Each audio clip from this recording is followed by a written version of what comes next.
Hello, online students. Am I audible?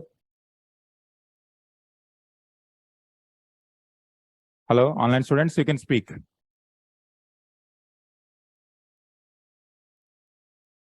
Am I audible? You can chat also.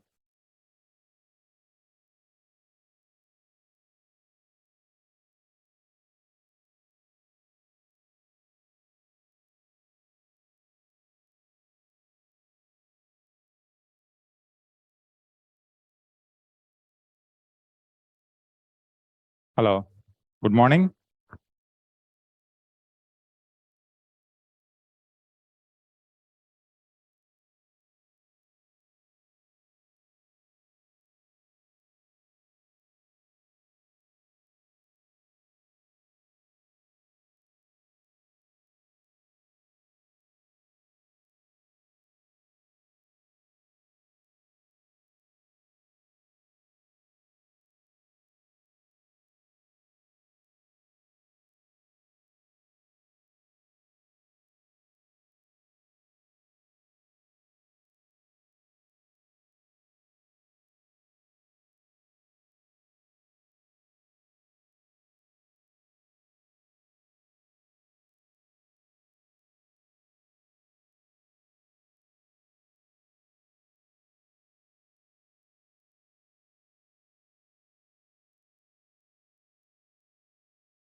First, we will see the syllabus first.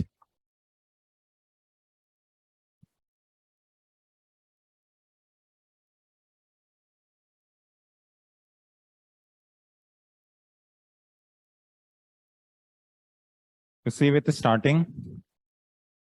First one, sources. And the last one is disintegration of the Soviet Union and rise of the unipolar world.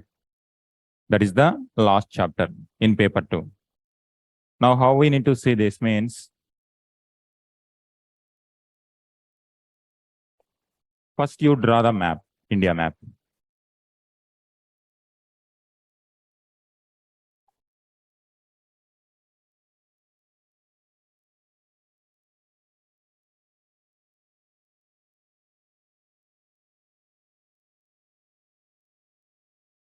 Earlier also you were comfortable in drawing map. Okay. In our GS class, we have done so many things, so many times.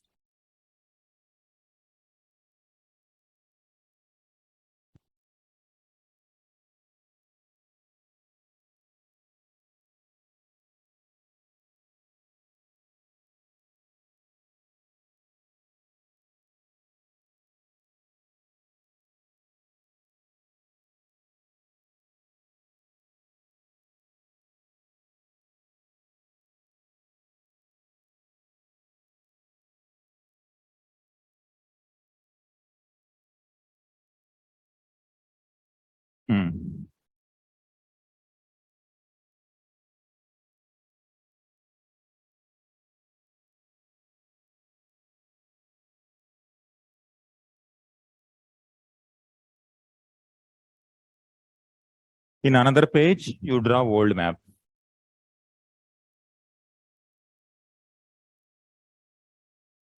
World map, you can draw equator. This becomes our reference.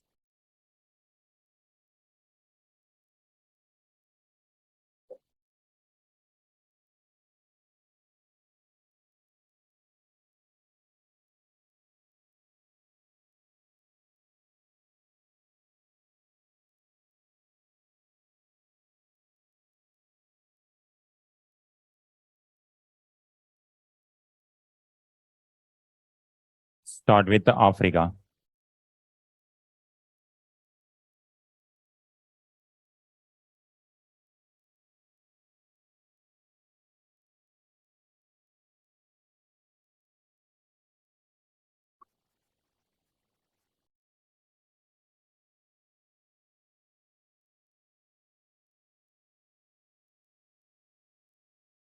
Then you take it to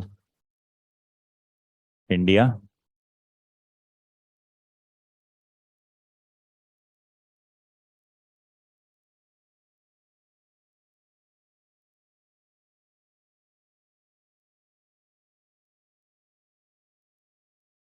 Southeast Asia.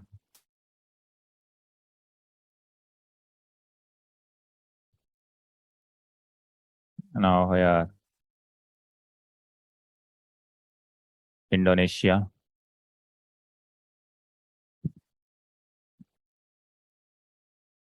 Just below it,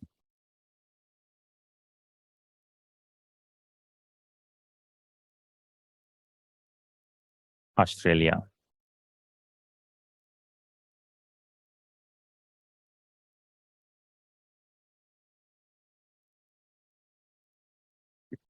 Now you draw Europe here.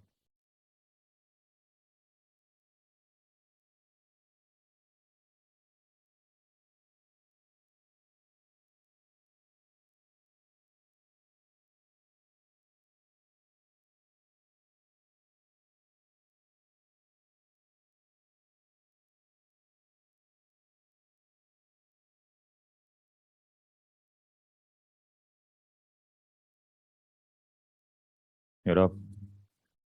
Then you take it like this, you merge like this.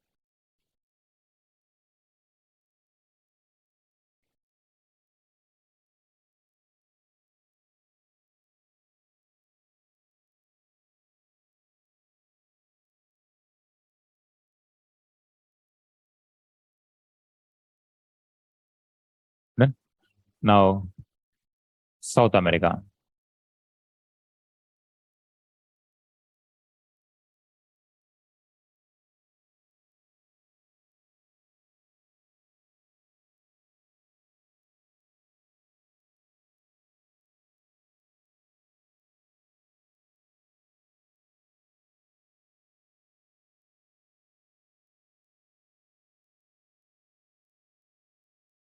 South America, North America.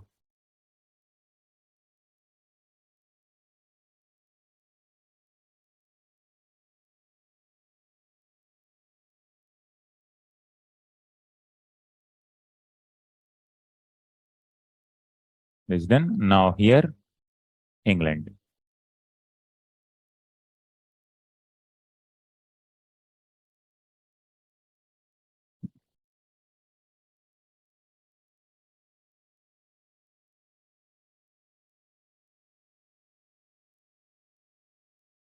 This is larger picture of India. When we see the position of India in the world, this is the one. Now,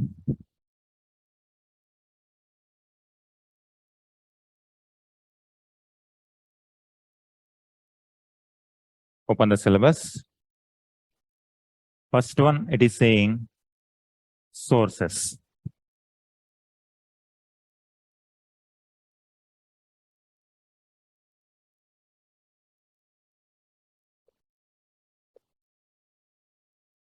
Paper one is sources. To understand what has happened in this particular land. It happened 2000 years ago, 4000 years ago. We don't know what exactly. Unless those people left some kind of remains, only we come to know that. UPSC has clearly mentioned that those remains are, first one is archaeological sources, second one is literary sources. In the human evolution, initially there was no script. Do you have any idea the period before the invention of script, what we call? In the categorization of history, Mesolithic, and we will give one particular time, one description to such Stone Age based on the script, whether script is available or not. Suppose if script is available, we call that particular time period as with one name. Before the script, we consider with a different name. That is called prehistory. Another one is history. Proto-history is something which is in between. For example, Indus Valley Civilization, we have the script. Script is there. Does it mean we consider it as a history? We can consider, but problem is we don't know how to read it. No, we are not yet deciphered. That is why we call it as a proto-history. Even though script is there, we are not able to read it. And there is another way of interpretation also. Before the use of metal, that was called prehistory. Once metal started, that becomes proto-history. There are two multiple theories with respect to this. That's why for prehistory and proto-history, only archaeological sources.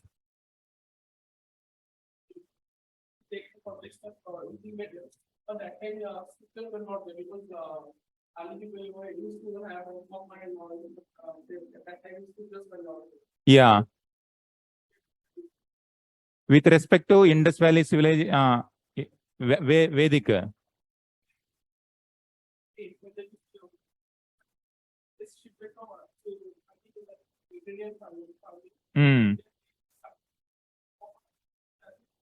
Chalcolithic.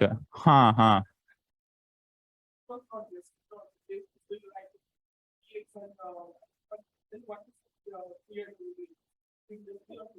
This is with respect to UPSC language. This is proto history. For example, you open the question.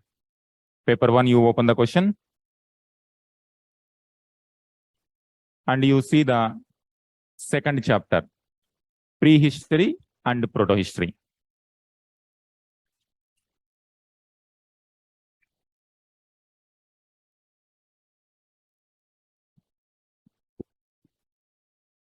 And you see the syllabus also.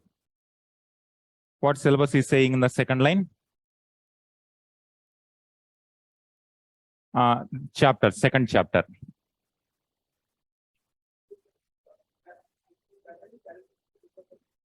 Beginning of agriculture, Neolithic and Chalcolithic.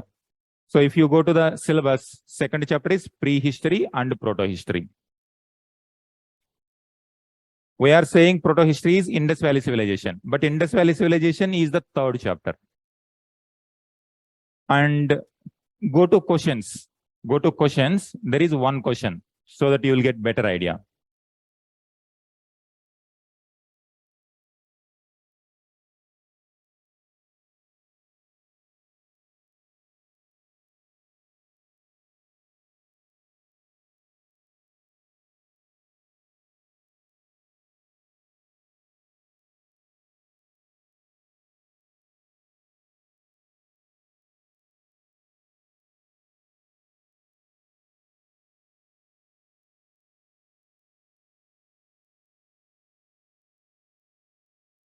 Chapter 2, prehistory and proto-history. Now you see.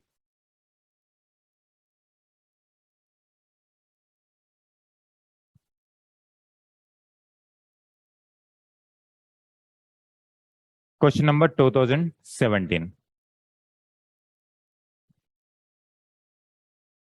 2017, if you see, the emergence of non-Harappan Chalcolithic cultures in central India and the Deccan mark a change, not only in the subsistence pattern of people, but an overall transition from pre to proto-historic period. Here it is not talking about Harappan civilization. Clearly mentioned emergence of non-Harappan Chalcolithic. So that means Stone Age, Paleolithic, Mesolithic up to Neolithic is considered as prehistory, and Chalcolithic is considered as proto-history. Because Chalcolithic is only metal, there is no script.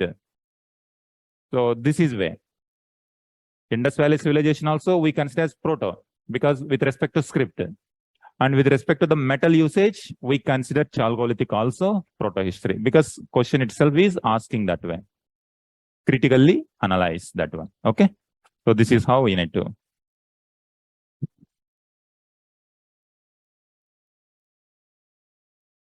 These sources chapter, after doing entire paper, entire ancient India, then we will come to the sources. Otherwise, suppose if I start taking literary sources, Kalidasa sources or grammarian sources or Sangam literature, if I start talking about that, you may not have clarity what happened first. That's why after finishing everything, then if we come to the sources chapter, you will easily connect which are primary sources, which are secondary sources. Up to Rajatarangini, we should be able to understand. Rajatarangini means which is the year? 1149. That means 12th century. So up to 12th century, we have the literary sources. After knowing the complete chronological order till Rajatarangani, then we will come back to the sources. Then we will just outline it. This is how. Now, second, prehistory and proto-history.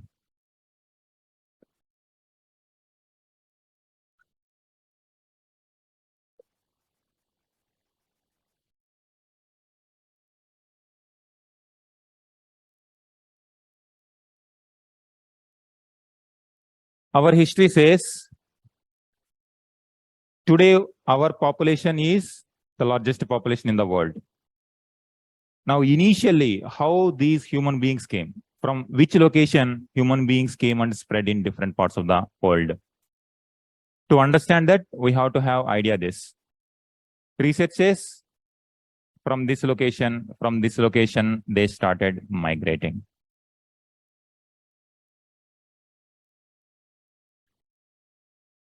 This is the place where our Homo sapiens, the modern man, evolved. But from here, people spread everywhere. How do you think people came here?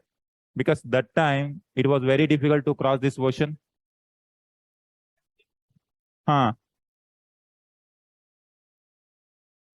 Pangea was there much before the evolution of the human beings. Okay, Ice Age, around 10,000 BC, we consider it as Pleistocene Age.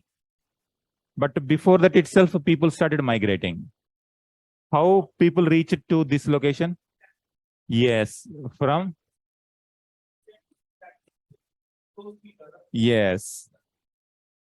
Russia part, they entered this location, and from there, Alaska. Very good. So this is how it came. So always we need to remember that globe also. This way, people migrated to different parts. Similarly, they came to India as well. And what is the evidence?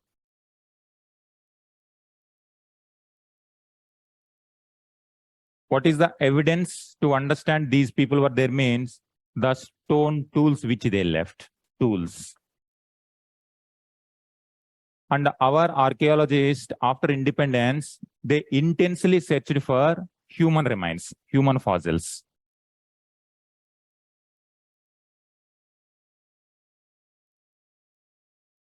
Stone tools, they left. These stone tools, after thousands of years also, they can stay.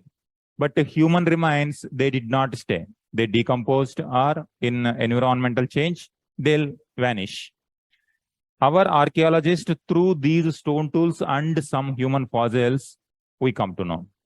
When it comes to human fossils, we got very few references only in few places. Remaining all the places, we got stone tools. Now, if I show, UPSC will give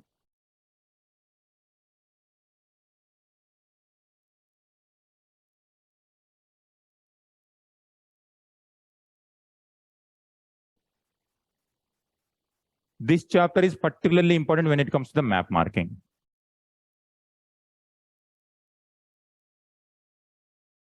Do you see this? UPSC marks different locations. And in these locations, in one of the places, UPSC may say hominid fossil site. This is 2012, 13. Now you observe this. This is the map, and they have given what are these numbers? What are these numbers? 60, 70, 80, 90 longitude, and here latitudes. So based on this, we should be able to identify exact location. 14, 15, 16, 17, and you see from 20. What difference you will observe here to this and this?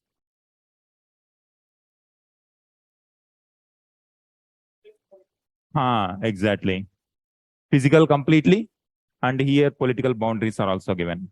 And one more observation. हाँ. Hmm.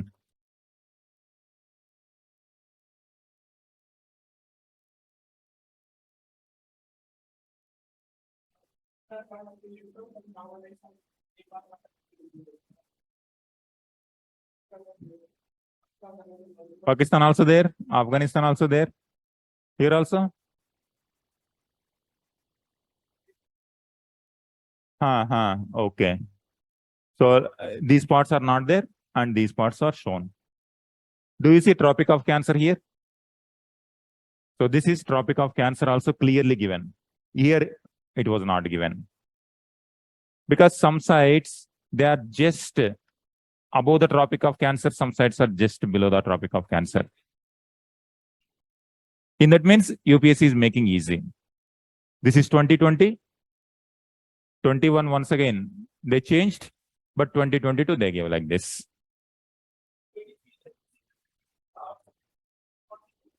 We cannot say UPSC, that is up to UPSC completely.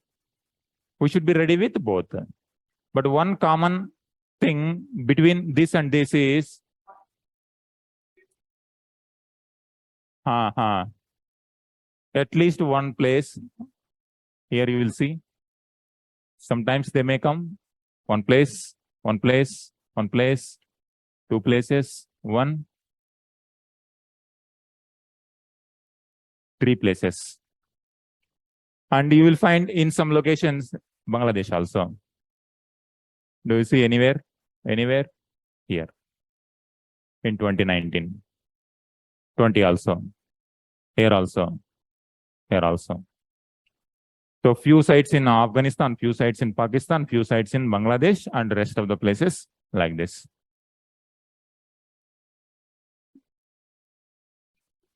During Mauryan time period, there were some references. Mahasthangarh, for example, there, when famine took place, some relief measures were taken. So we have, for example, Dhaka. Before the independence also, Dhaka was important port center, an important place. So that's why some locations, mostly our concern is ancient part only. In ancient times, if there is any important area, we will identify that. And if you observe, if they give the state location, it is very easy for us in which state, which location is there. These stone tools and human fossils, we need to identify in which states we got the evidence. In this process, we cover so many map locations. These locations, 50 marks itself. So there itself, when it comes to prehistory and proto-history, instead of question, they ask more of the map location. If we go here, you can see. Can you open the PYQ book?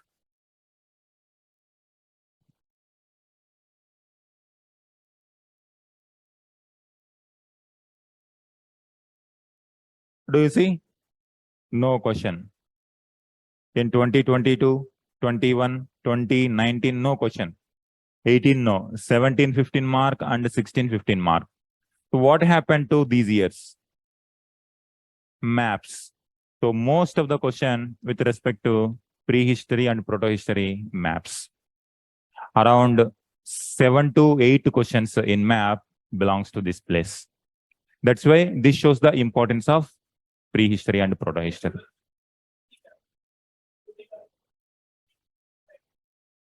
20 to 25, 50 maps.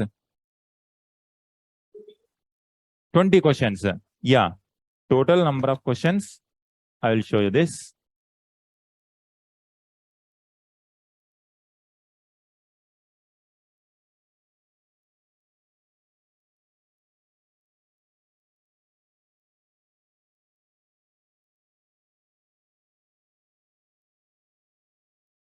This is last year question paper. These of instructions will be given to you. 250 marks. Now you see question number 1 and 5 are compulsory. Here question number 1 is map. And fifth question is containing 5 questions of 10 marks. Compulsory.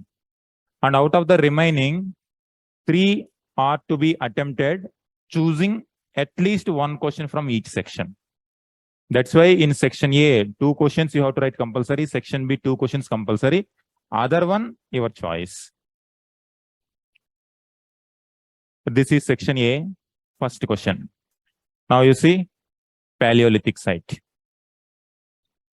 Mesolithic site with burials, Neolithic pit dwelling, early village settlement, Neolithic site, Neolithic Chalcolithic. Now see up to 6th question also Stone Age only. Harappan UNESCO site, 7th one. 8th one megalithic burial site, place of second Sangam. Now you see up to 8th question almost prehistory and protohistory. Next, place of Sangam, then Buddhism, earliest Satavahana capital, place of inscribed statue of Ashoka, Gupta hoard of coins. Now you see chronology wise, once prehistory is done, after Vedic period, Mahajanapada time period also we have so many capitals, they will come. Mauryan time period, we have some capitals also, different regions also, they will come. Post-Mauryan period capitals and other locations. Gupta. Ancient port. Ancient port. Dockyard and port. Suppose if UPSC says near Lodal and says ancient port, only Lodal only. Yes.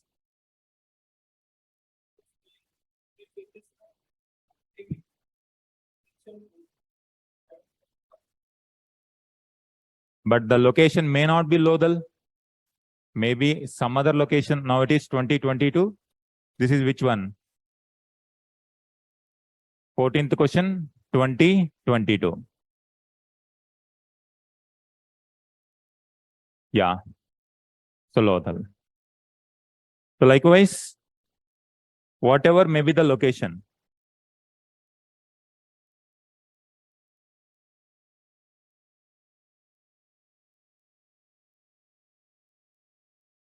Our concern is what is the exact location. Then oldest Jesuit church also. Center of Gandhara art. Now if you see, church comes in later. But Gandhara art after Mauryans. That's why the order may not be exactly, but more or less in the beginning stage you will find Chalcolithic up to Chalcolithic. Then earliest Vishnu temple, Shiva Buddhist temple, earliest Chaitagriha. So Buddhist temple sites, capital sites, important trade sites. Likewise, you will get all these. Now, if I show you,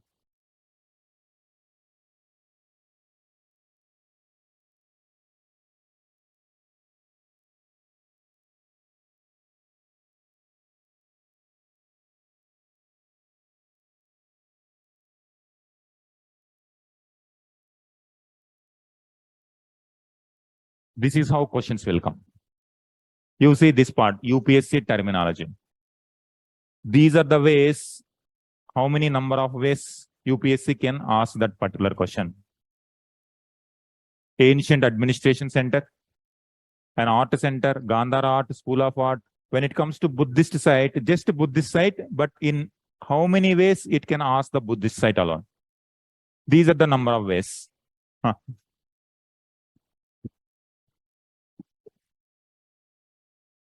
It's okay.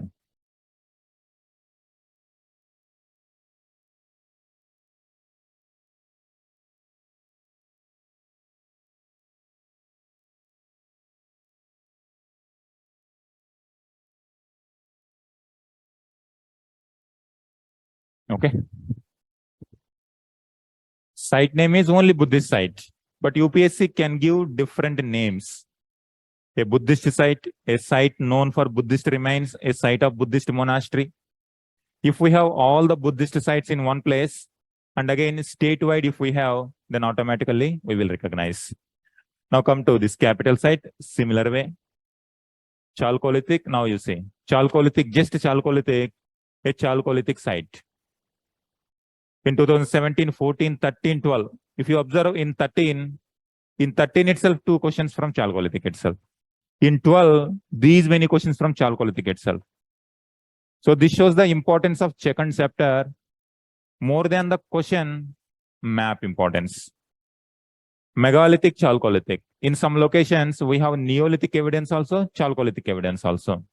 That is why they will combine Neolithic, Megalithic, Chalcolithic, Neolithic, Chalcolithic, Chalcolithic period, Chalcolithic site.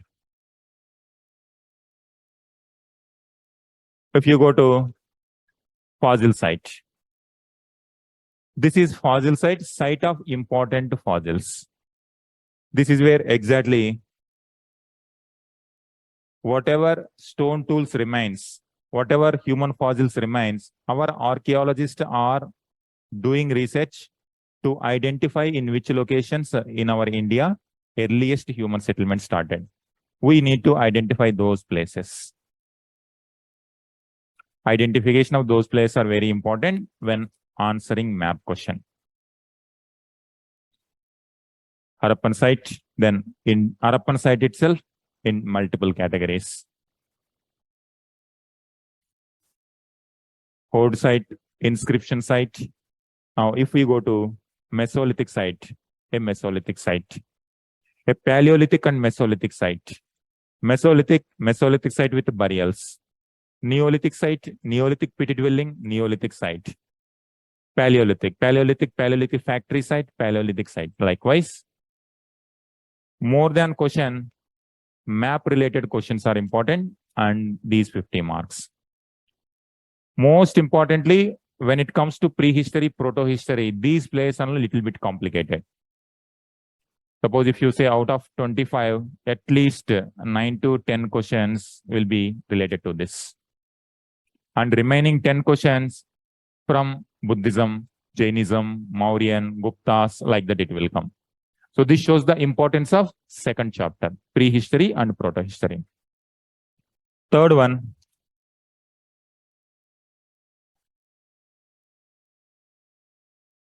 once people came and settled, because of this river, Indus Valley, people started settling and they utilized the resources and they developed a very big civilization in this location. And this civilization is Indus Valley civilization.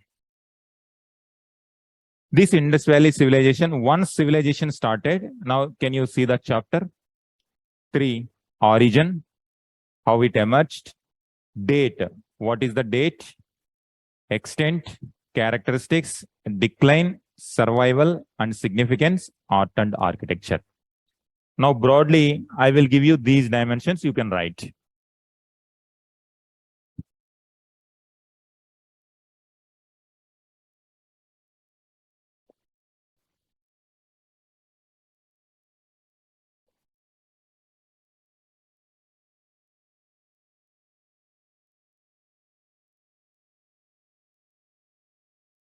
It did not mention, only one line it mentioned.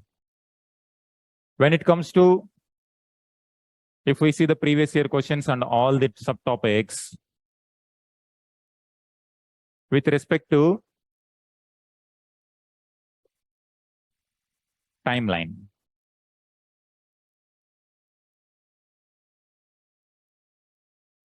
With respect to timeline, what is the period during which time period it flourished? Second aspect is geography.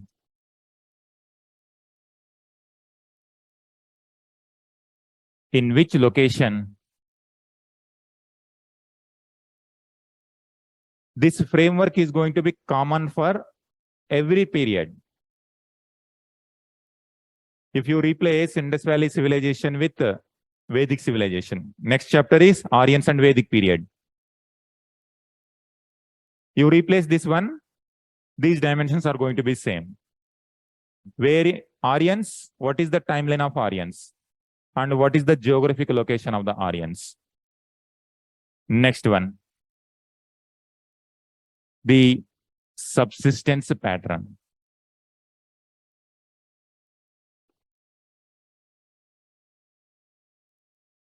subsistence pattern, how they lived.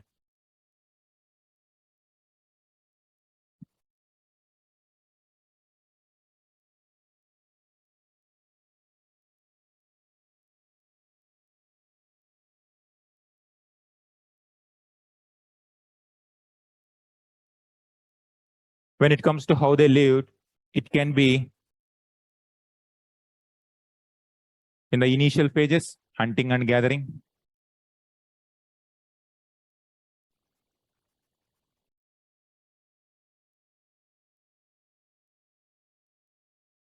People lived on hunting and gathering. Second one, after hunting and gathering, how people moved to the next subsistence. Can be fishing.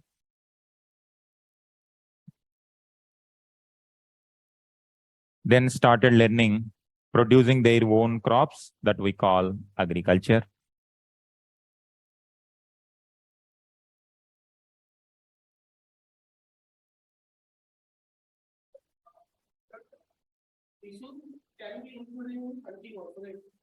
Hunting and gathering also we can include. But for our study of prehistory, initially during Paleolithic time period, they don't know how to fish. In Mesolithic time period, they dependent on fishing. That's why we are separating segregate. Otherwise, you can include fishing also as part of this. But in the historical evolution, in Mesolithic time period, they were depending on hunting the animals. Yes, tools changed, technology changed. Accordingly, subsistence pattern also started changing. How they lived, what kind of food they eat. After agriculture, then naturally for agriculture, they require some kind of implements, arts or artisan works, industrial activities, you can say in the modern times.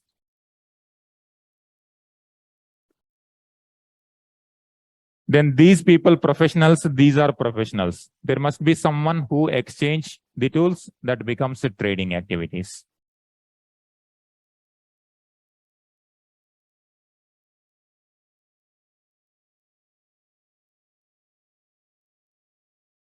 When the population is small, all these activities used to take place in small location. But when settlements, when the geographic spread increased, now they also became more and more professional. Today we see agriculture separate profession, industry separate, and services separate. Because this is the evolution of the geographical spread and also the number of population. This is going to be same. Now you replace with Indus, same thing. You replace with Mauryans, again going to be same. Now, after this, in the initial stages, they were more worried about how to live. But after settling, agriculture came, everything, comfortable life came. Now they started protecting themselves. They started protecting people also. They started protecting their geography also. That is where political system emerged. And we can also consider this subsistence pattern as part of economy. Because in prehistory, proto-history terminology, we call it as subsistence pattern. But in the later time period, it emerged as economic dimension. Next one, after this, they have to protect this. In order to protect, separate profession is required to protect these people. How they protected?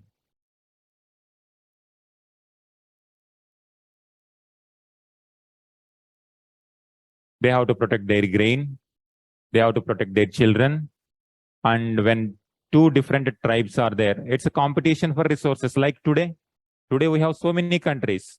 That time, so many tribes, so many groups of people. And this is how political system emerged.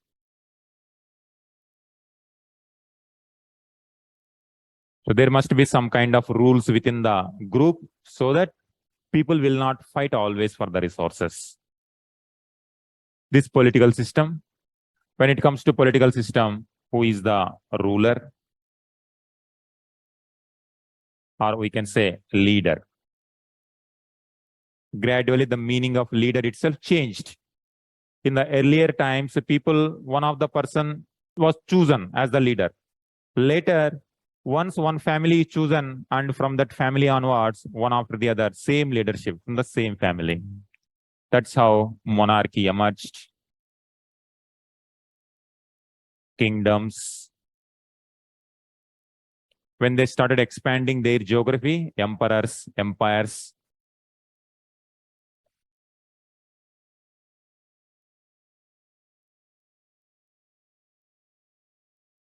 But in the initial stages, there was no such kind of large geography. Their only aim was just to protect their children, their animals, their lands.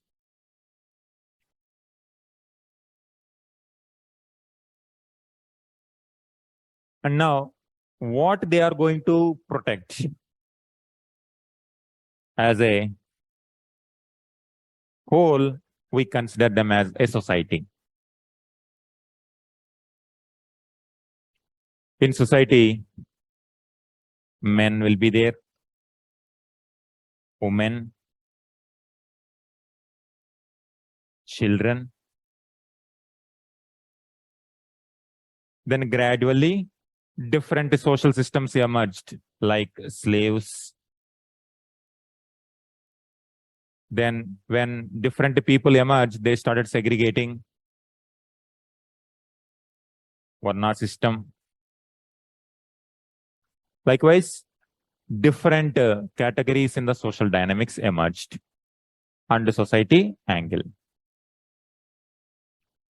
Now, in order to do all these things, now they represent certain kinds of, just a second.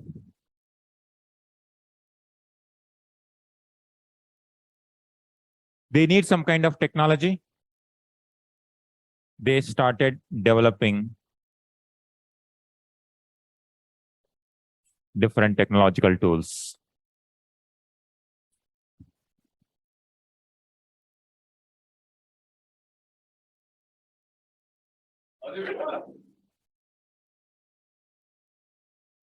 Nahi? Oh.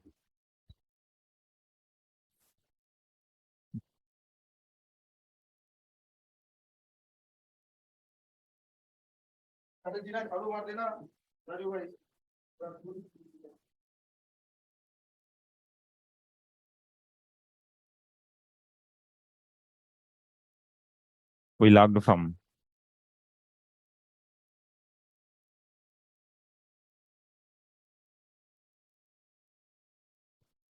Fine.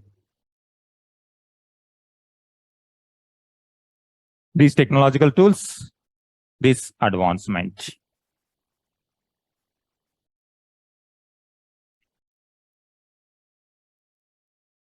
And gradually, they started representing all these social norms, political norms, and other economic dimensions in the form of art and culture. They developed gradually some belief systems.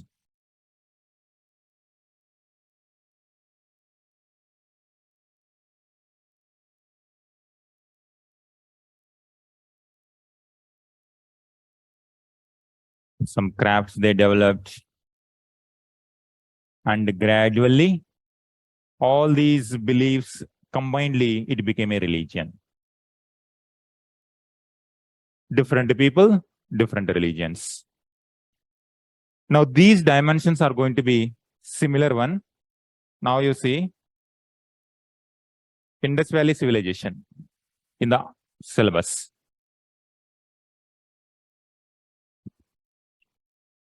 First, it talks about origin, how it emerged. What is the timeline in which geography it emerged? Date and extent, already there. Date, extent. Characteristics. The moment characteristic means all these things. What is the subsistence? What is the political system, society, technological, art and culture? Now, after this, any society, it reaches to the peak stage. First, it will begin. It reaches to the peak and gradually it declines. Any culture or civilization. Civilization means it emerged even into the urban level also. When it comes to urbanization, we consider that particular time period as a civilized one. Survival and significance. After the decline of these characteristics, they will not suddenly disappear. In this location, some socio-economic setup emerged. After this, these ideas entered into different location. That is what the survival and significance. Last part is art and architecture. Can you see the previous year questions in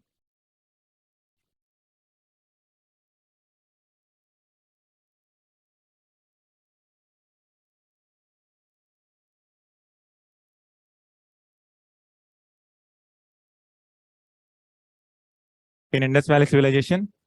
Come from 2022 backwards.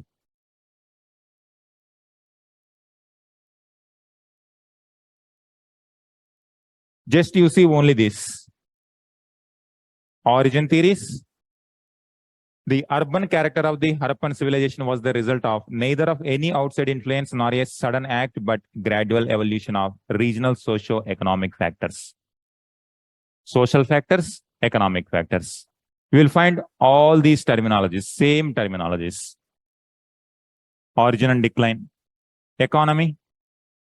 Did the mastery over agriculture act as a leverage for the rise of Harappan towns and cities?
Purpose is to 150 words, to write 150 words.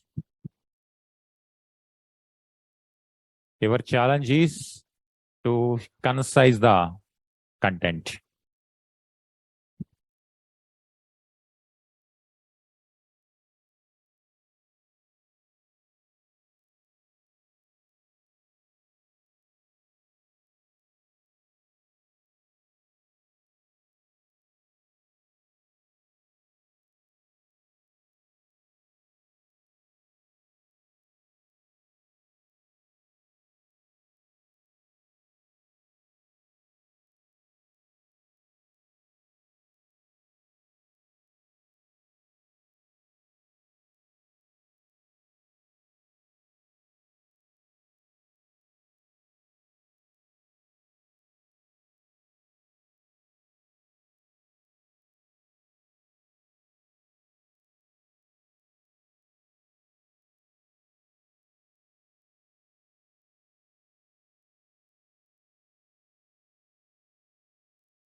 Right?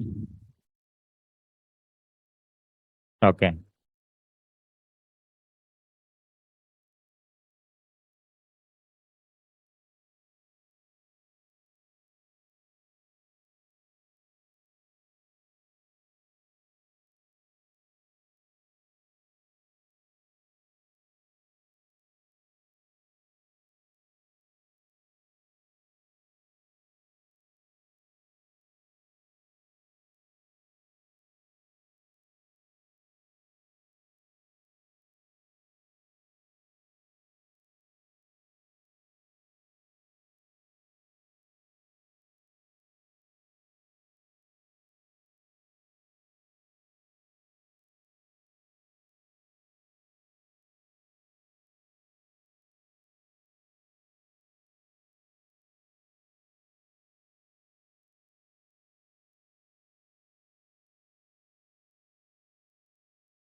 How many words came?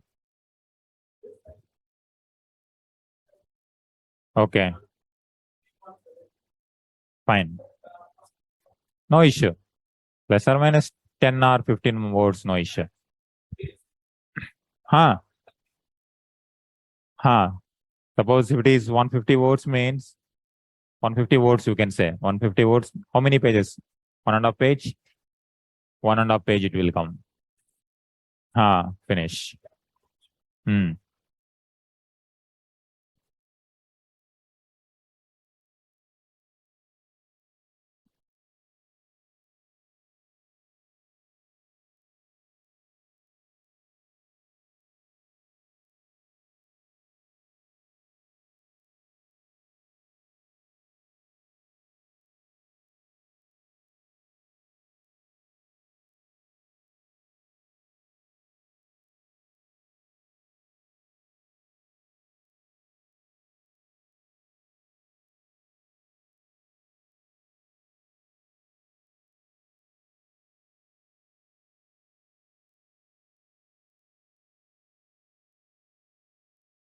Huh.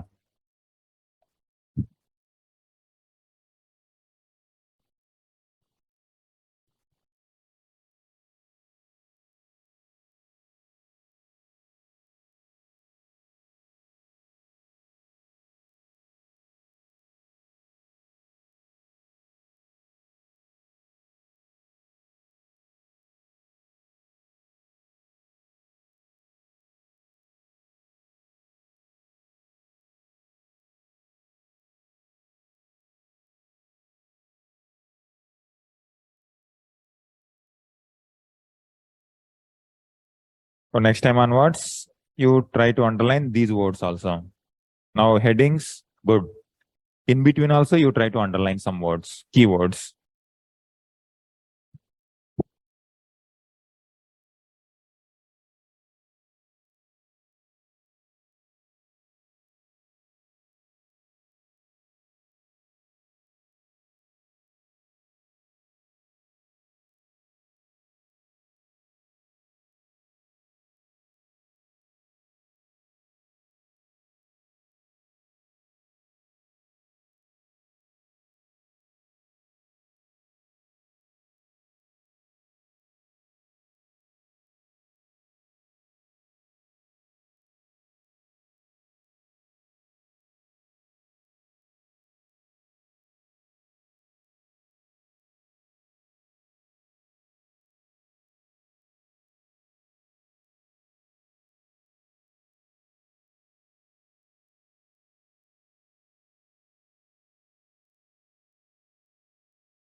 Now you see.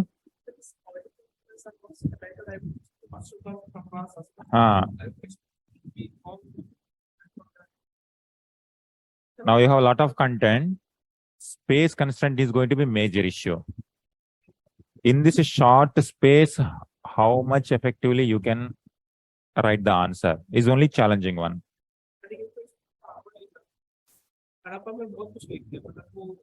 You have given more importance to Harappan. More votes went there. And other one, political influence you have written, economic influence, society. When it comes to art and culture part, yes.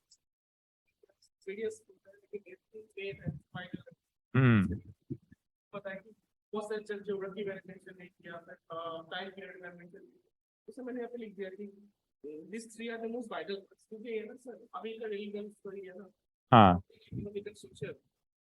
Culture part also still relevant, very much relevant. Religion. So now, I am seeing this.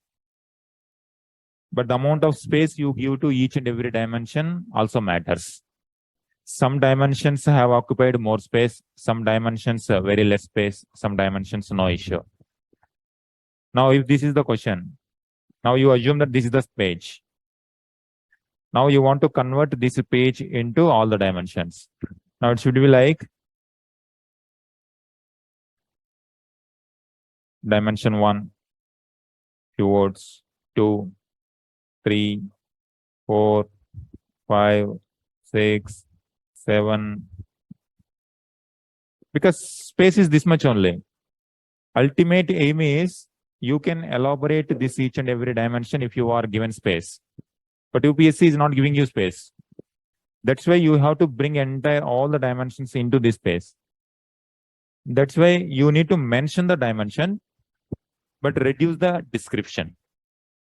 Likewise, you have to utilize. Suppose if the same question is for up to here, then dimension 1, you can write up to here. Dimension 2, up to here. 3, up to here. 4. 10, 15 dimensions in single page becomes 7 dimensions here, 7 dimensions here. If it is 20 marker question, then 3 dimensions, 3 dimensions, 3 dimensions. This is how, when it comes to UPSC, you have to change the nature. 9 dimensions I can be. 50 plus 5 dimensions are required. 3 or 4 or 5. No, it is not how many number of dimensions you give with more description. Suppose if you give 10 dimensions in the 2 pages,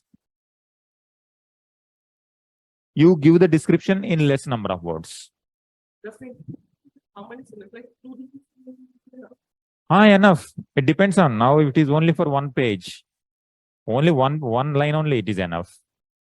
Ultimately, you have to mention all the issues, all the dimensions that are there. Because space is not there, ultimate aim is to include all the dimensions. For this question, these are the dimensions. This is how what we learn from our history.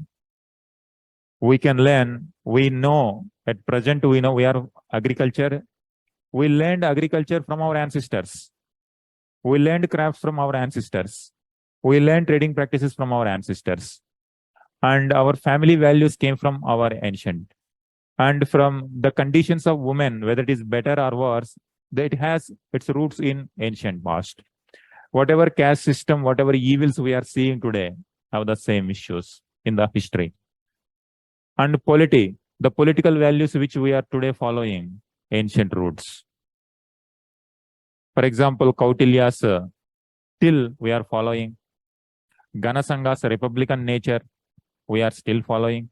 Some of the elements which are there, local self-government in Cholas, still we are following. This is what we will learn.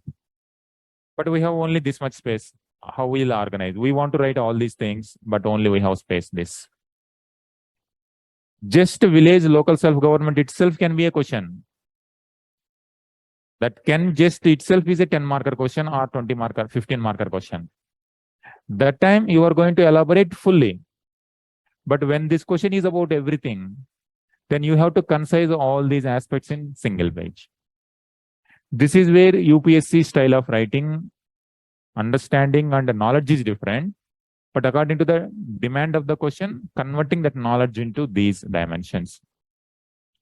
Religion, still we are following ancient roots. Literature, we are so much literature. Some of the best literature in the world still. Sculpture, architecture remains, painting remains, music, dance. It is still relevant because every day we are enjoying these art and cultural features that has the roots in ancient India. If we don't know about our ancient past, we cannot really appreciate what is happening today. There were some positive developments in ancient that we are enjoying the fruits. There were some evils and we are working to eliminate those evils today. Caste system, untouchability, women injustice, all those things, they have roots in ancient. We are today working for that to eliminate them.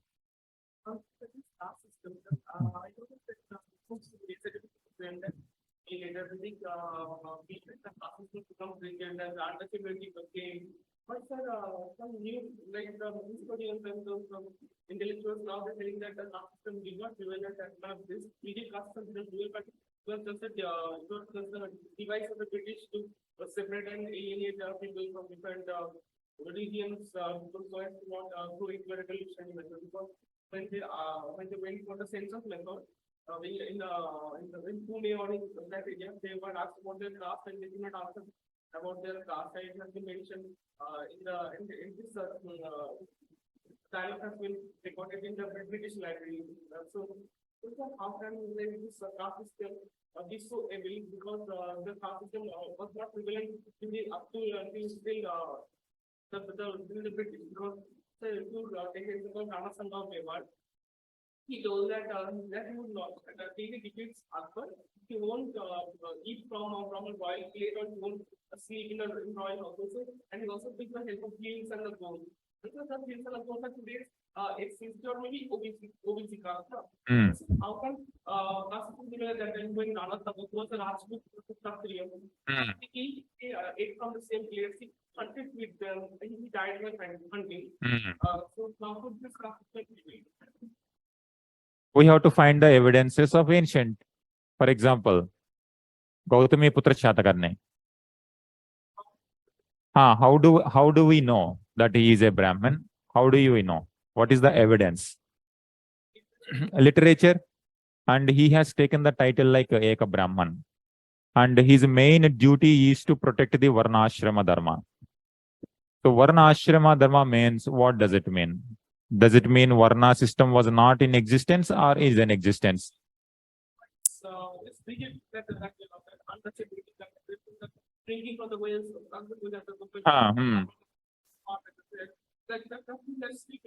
Yes. Suppose when foreigners came to India, they were integrated into Indian social system. It was not as rigid as it is portrayed by the literature. And even, but there was one question also. Can you bring whatever question you are asking? Similar kind of question came in 2013 somewhere.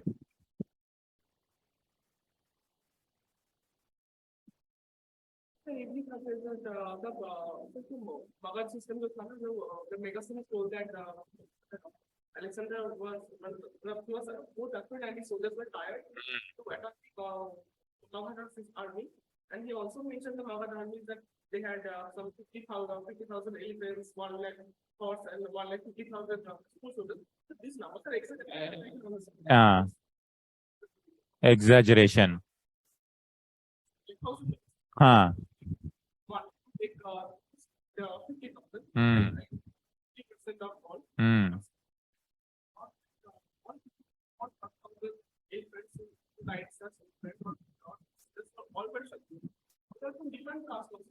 Probably, yes.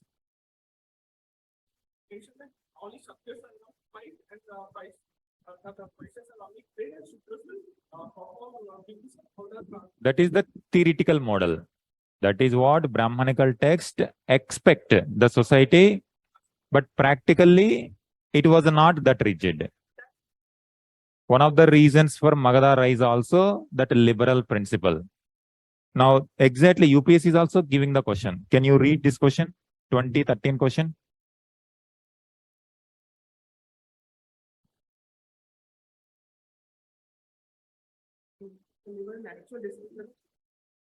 So UPSC is asking that question.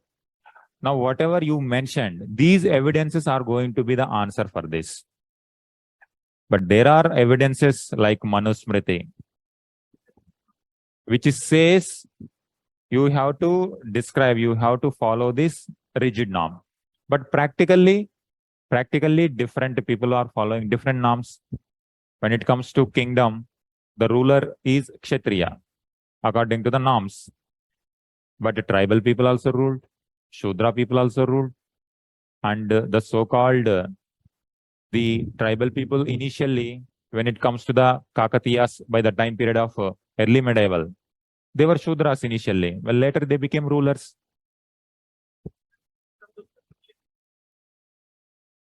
That is also kind of another one. Guptas belong to Vaishyas, but later they became ruler. In practical, all the different sections got the opportunity to rule. But at the same time, the norms, the Brahmanical text, they used to prescribe these norms. That this is how order should be, Varnashrama should be followed. Whoever is the ruler, they have to protect the Varna system. That is the social description, social norm. But in reality, it was a different one. For that question, you have to show all these differences. My father this, I am doing Yes, in early Vedic time period, society was like based on the profession, not by birth. Those arguments you have to bring to those questions. So it's all about how much argument or how much evidence you give. Simply without having any evidence, if you write one statement, it will not give the validity. But if you quote some evidence, some literary text, some foreign author, those who contemporaries, for example, in ancient time period, we have foreign sources like Megasthenes is there. So that description we need to critically analyze. For example, slavery. Slavery is in India. Megasthenes says slavery was not there. That means the way slaves were treated in Europe was different. The way Indian slaves different. Mm.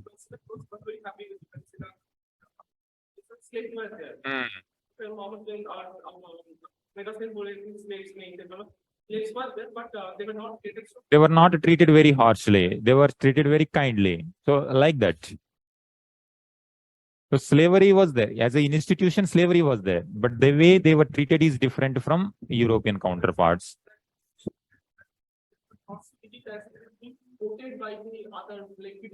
Yes, it is through the prism of British.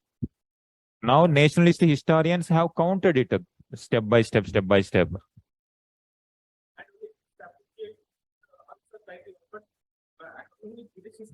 Hmm.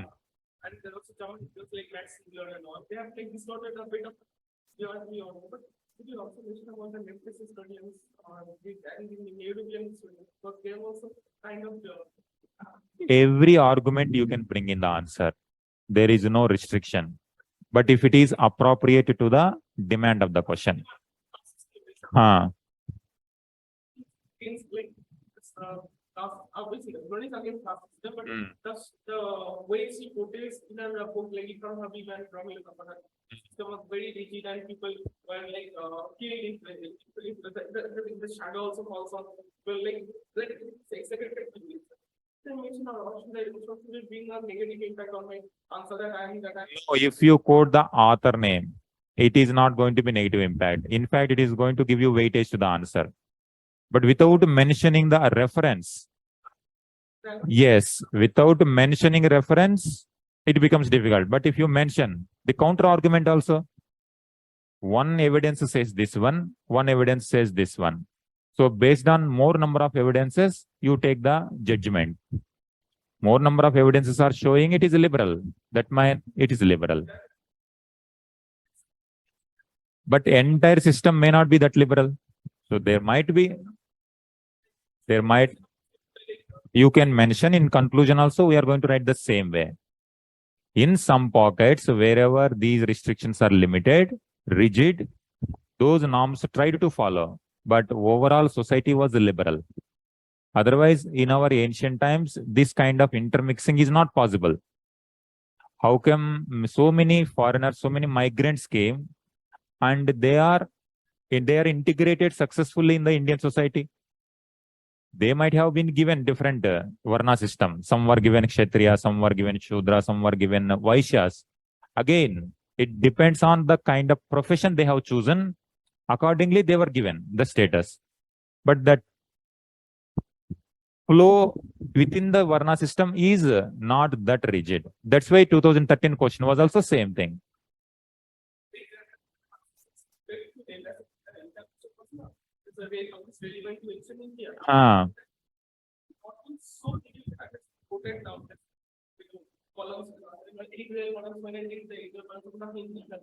So that we can, for example, non-Aryan literature also entered into Vedic literature.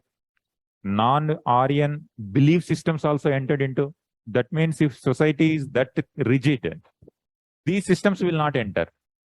Society was always open. Different ideas were open to other ideas. For example, Buddhism, it attacked Vedic religion, but it has adopted the elements of Upanishads. That means openness is there.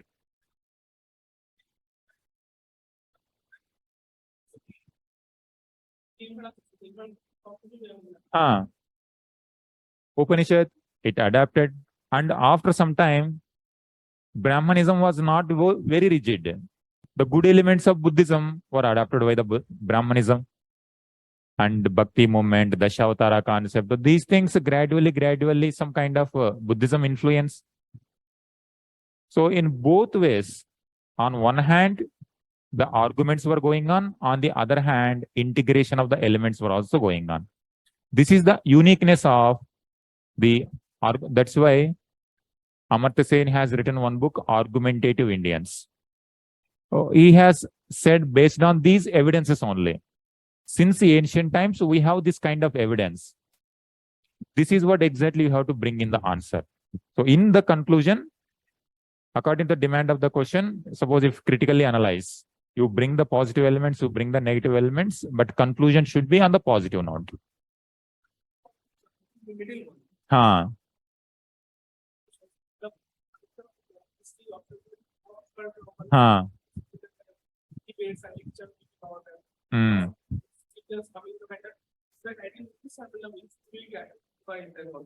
You can use those arguments, but ultimately that final twist should be positive one. Yes, positive. Reference.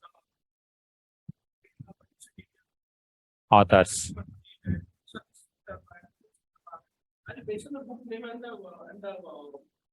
Authors.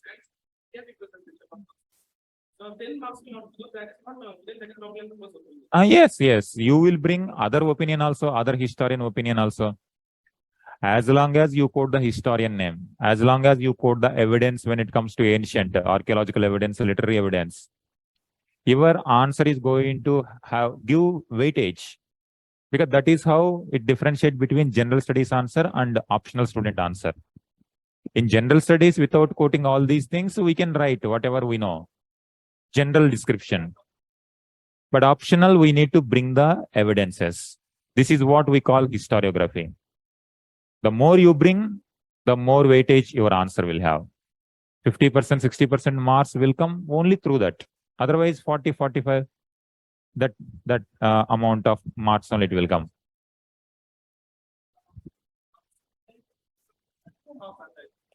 Exactly. Now also 300 plus is possible only if you write historiography. When it comes to ancient part, if you bring as much evidence. But only difference will come you have to limit your entire votes into 100 votes, 150 votes, 200 votes, depending on the question. So first you write these dimensions.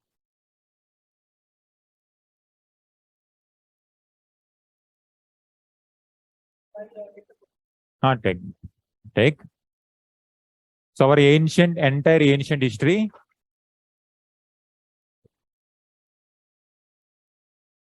we can organize into one kind of table. Whenever economy comes, minimum, these are the minimum dimensions. Whenever society part comes, these are the dimensions which we are going to highlight. Our syllabus also organized in this way. So you just write this table.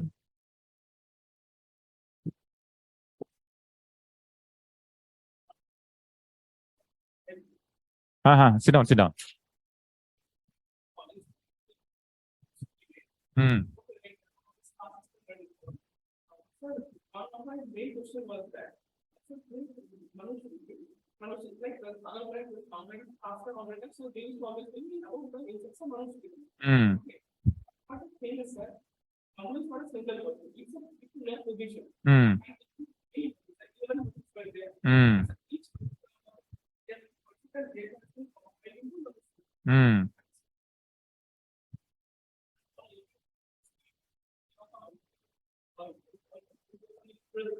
We have compared some, but is it justified to just mention this to feel like some Manushree might have been about the class, about this, that is not be allowed to this country or cleaner by the item is not allowed to be ready, or that such a person is so prevalent. Is it justified for Manushree that their own holiday focus to 3 lines and make them this is Manushree? So, sir, if we hear about she accumulated on speed was this counter three lines of depending on the question, you need to give the arguments. Suppose if for that question, society was theoretically norm, practically it is liberal. You bring all these arguments.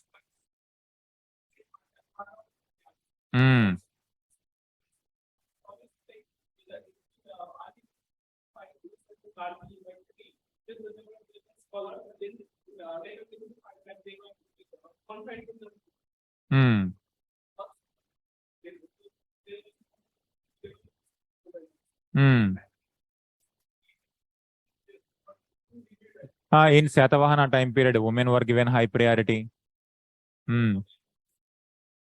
The name also, mother, yes.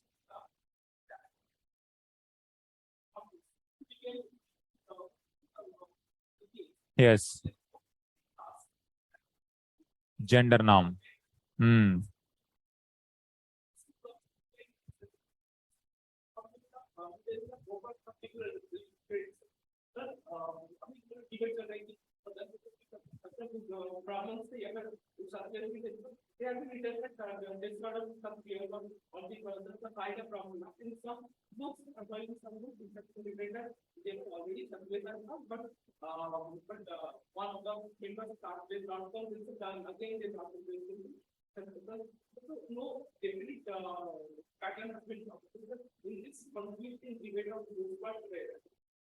You bring evidence.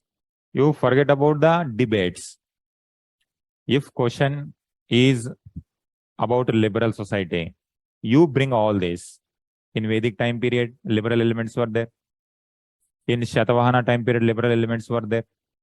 When it comes to early medieval time period, many women rulers were also there. In Kashmir, Didda, women ruler. Then Rudrama Devi in Kakatiya, women ruler. You need to bring all these arguments. If question is more about how society was liberal, but if question is saying there were so many restrictions on women when it comes to socio-religious reform movement, it is one of the crucial areas where our socio-religious reformers, they worked very hard.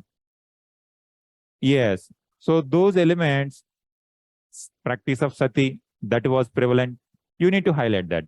because Raja Ram Mohan Rai fought very hard to eliminate that. Women literacy was very poor. Women were not given education. That's why Ishwar Chandra Vidyasagar, he worked very hard. Jyotiba Phule and Savitribai Phule, they worked very hard to women education. Likewise, you have the reference of liberal society on one hand, you have the limitations in the society also on one hand. You have to bring all both arguments and what is the present condition if question demands, if says. Forget about different historian because different ideologies were there in the historical study, different ideologies. Marxist historian looked the society in a different way. Nationalist historian looked the society in a different way. But UPSC expects us a balanced view from us. As well as a nationalist, even colonialist view also, if it is required. Because whatever initial days, whatever study we have studied, history, colonialist view initially.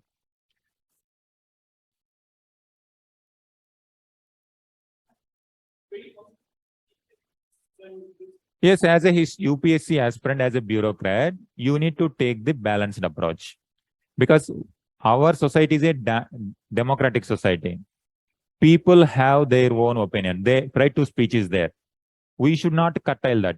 Otherwise, innovation will not emerge. Whether you argue, whether you accept it or not, second part. But initially, you should allow the people to express themselves. It itself is a strength of the society. Allowing multiple versions itself is a strength of the society. Otherwise, entire society, if you expect entire society think in single dimension, then society becomes stagnant. Innovation will not take place. And we will become colony of some other country in future. Ideas, if there is no idea, if there is no avenue for expression of the skill, then obviously society becomes stagnant.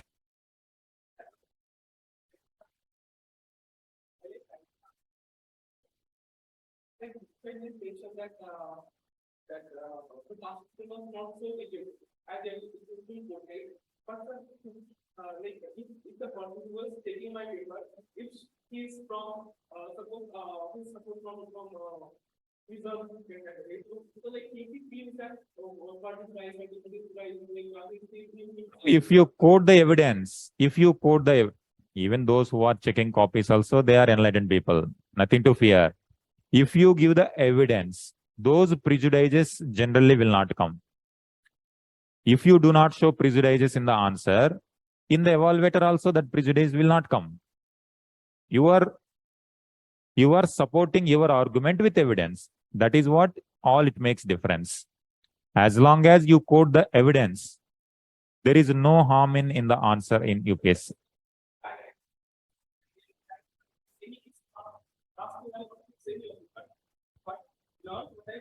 Yes, whatever resources we have, whatever archaeological resource, whatever literary resource, whatever modern historians, based on those arguments only we give the.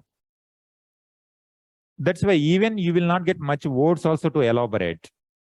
Because 100 words, 200 or 203, 250 words, you will only mention it. You mention the resource, you mention this is what this resource is saying. Mm.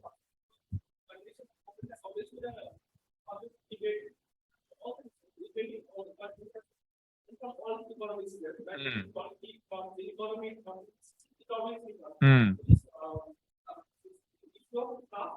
And issue of movement. These two questions, I expect that questions will come from. Mm. Like 15 marks and 10 marks. I know that this question will come. So I was thinking about that this movement, this I think I did not record.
Evening batch.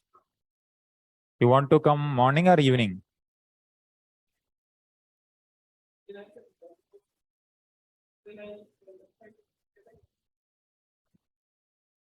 Fine. Let us see that. Okay. So that's what.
Tomorrow onwards, I will give you answer also.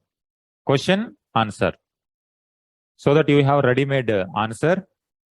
So that from that time onwards, you can develop your own skill.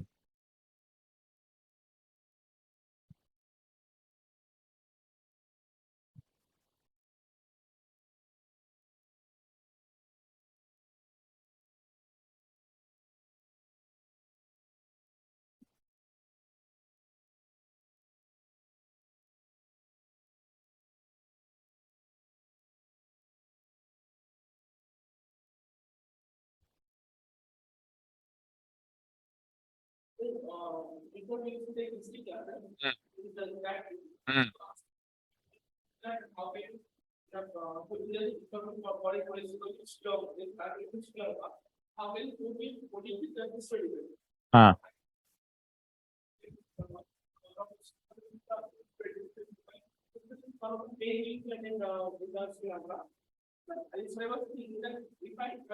If it is applied, what I don't know that we are reading the Ramayana that Ram had a very good teacher of king of Sri Lanka. That and Sri Lanka also the day of Ravan is still worship. That education of that. But you have to quote very sensitively. Mythological or Ramayana also shows the linkage between India and yes, you can quote. But you cannot say that evidence as a fact according to. Yeah. As long as you can write sensitively, everything is allowed.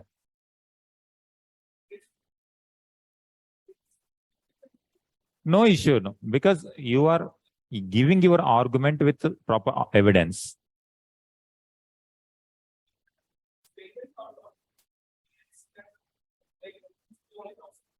No, it will be strengthened.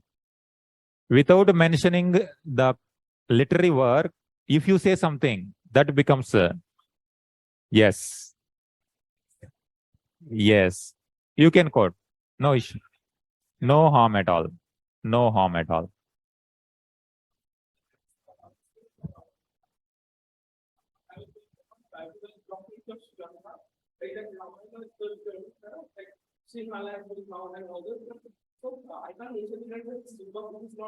Yeah, you can say that in the culture, in our Indian culture, our interaction with Sri Lanka is since ancient times. Yeah, no effect. It will strengthen.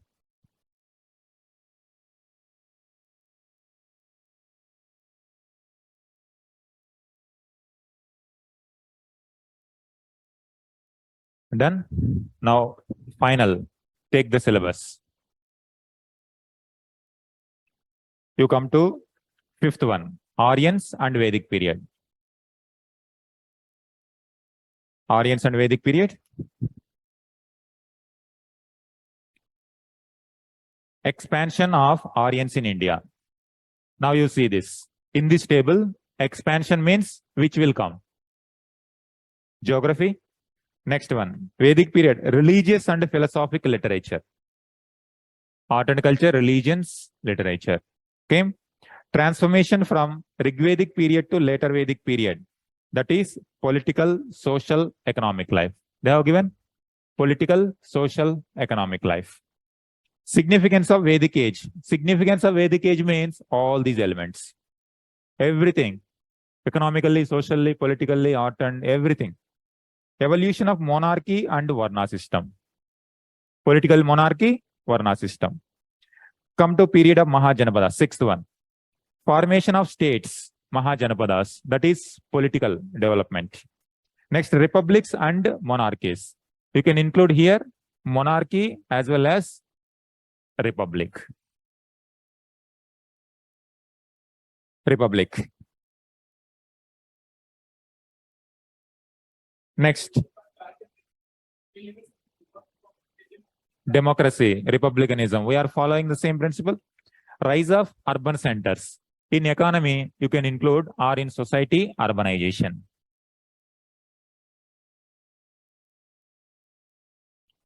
Next, trade routes. Trade routes in economy. Economic growth. Introduction of coinage, economy. Spread of Jainism and Buddhism. Religion. Rise of Magadha Nandas. Political. Iranian and Macedonian invasion and their impact. External contact. Seventh one, Mauryan Empire. Foundation of the Mauryan Empire. Political angle. Chandragupta Kautilya Ardhashastra. Political. Ashoka, ruler, political. Concept of Dhamma. Political. Edicts. Then polity, administration, economy. Art, architecture and sculpture. External contacts. Religion, spread of religion, literature. You see? Everything, every part of the syllabus will fall under this. Then post-Mauryan, contact with outside world, growth of urban center, economy, coinage, development of religion, Mahayana, social conditions, art, architecture, culture, literature, science. Every word came in the table. Whatever is there in the table, everything. Now, early state, only difference, this will change. Geography will change. Timeline will change. But the dimensions are going to be remain. This is what our entire ancient India, whatever syllabus used, whether it is Guptas, Mauryas, Post-Gupta, Harshavardhana, Pallavas, you take anyone. Delhi Sultanate also, same thing we are going to study. Sometime question can be asked on economy completely. That means you are going to write all these things. Sometime question can be only on agriculture. That time you are going to write deep agriculture. Sometime only on urbanization. Sometime entire society. Sometime only village local self-government, or suppose if Chola administration, everything will come. This is how our syllabus is organized. Even though it appears very big, but ultimately this is the only thing. Each and every point in the syllabus we are going to write. We will cover all the previous year questions also. I will give ready-made answer also. I will make you write in the class also, and I will give every day one question. So while you are coming, that is your homework. You write and submit. Okay, tomorrow onwards, we are going to start with the ancient part.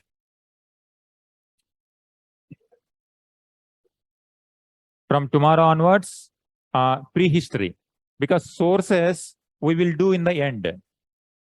Otherwise, after knowing entire syllabus, we will come to the sources. Then only you will appreciate that. Stone Age. Yes, Stone Age onwards, we are going to start tomorrow. All right. This you can keep. You understand them. You take both you take. Okay. Fine. You analyze entire ancient India today. All right.